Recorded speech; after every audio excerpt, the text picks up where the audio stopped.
உங்களுக்கு நீங்க கொள்ளையடிச்சு வச்சிருக்கிற காசு தான் துணை.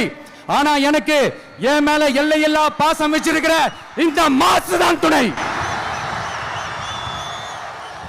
பெரியார் அவர்கள் கிட்ட இருந்த அந்த செல்வாக்கையும் அந்த பதவிகளையும் அந்த பவரையும் வச்சுக்கிட்டு அவர் என்ன சொன்னார் தெரியுமா? இவ்வளவு செல்வாக்கு, இவ்வளவு பதவிகள், இவ்வளவு பவர் இருந்தோம் நான் ஒரு 5 பைசா காசு சம்பாதிச்சிருப்பேனா?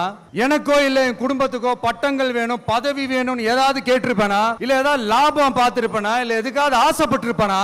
அவர் பேரை சொல்லிக்கிட்டு அவருடைய கொள்கையை ஃபாலோ பண்றதா சொல்லிக்கிட்டு இப்ப ஆட்சியில இருக்கிறவங்க என்னெல்லாம் செய்யறாங்கன்னு. அதனாலதான் சொல்றோம், பெரியார் பேரை சொல்லிக்கிட்டு தயவு செஞ்சு கொள்ளையடிக்காதீங்கயா. பெரியார் பேரை சொல்லி கொள்ளையடிக்கிற இவங்க தான் நம்மளுடைய அரசியல் எதிரி. மக்களை நீங்க சொல்லுங்க, நம்மளுடைய அரசியல் எதிரி யாரு? நம்மளுடைய கொள்கை எதிரி யாரு? உங்களுக்கு புரியுது இல்ல?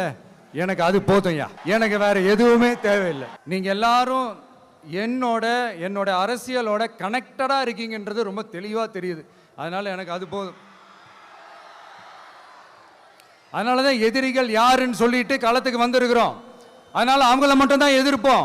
அதுவும் அந்த எதிரிகள் யாரு இப்போ இங்க 2026 சட்டமன்ற தேர்தலில் களத்தில் இருக்கிறாங்களோ அவங்கள மட்டும் தான் எதிர்ப்போம்.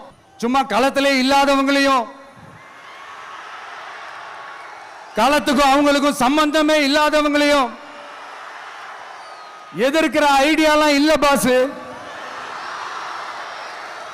நீங்க கேட்கிறீங்கன்றதுக்காக எதிர்த்துட்டு இருக்க முடியாது பாஸ். எங்களுக்கு நிறைய வேலை இருக்குது. இவ்வளவு செல்வாக்கு, இவ்வளவு பதவிகள், இவ்வளவு பவர் இருந்தோம் நான் ஒரு 5 பைசா காசு சம்பாதிச்சிருப்பேனா? எனக்கோ இல்ல என் குடும்பத்துக்கோ பட்டங்கள் வேணும், பதவி வேணும்னு ஏதாவது கேட்டிருப்பேனா? இல்ல ஏதாவது லாபம் பார்த்திருப்பேனா? இல்ல எதுக்காவது ஆசைப்பட்டிருப்பேனா? அவர் பேரை சொல்லிக்கிட்டு அவருடைய கொள்கையை ஃபாலோ பண்றதா சொல்லிக்கிட்டு இப்ப ஆட்சியில இருக்கிறவங்க என்னெல்லாம் செய்யறாங்கன்னு. அதனாலதான் சொல்றோம், பெரியார் பேரை சொல்லிக்கிட்டு தயவு செஞ்சு கொள்ளையடிக்காதீங்கயா.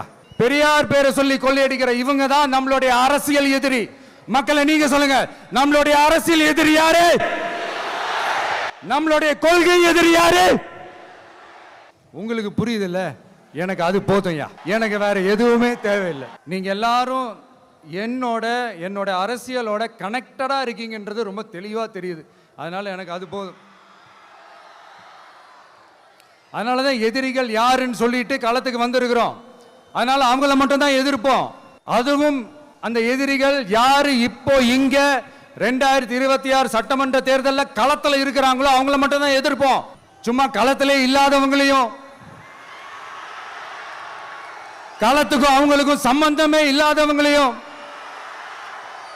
எதிர்க்கிற ஐடியாலாம் இல்ல பாஸ். நீங்க கேட்கிறீங்கன்றதுக்காக எதிர்த்துட்டு இருக்க முடியாது பாஸ்.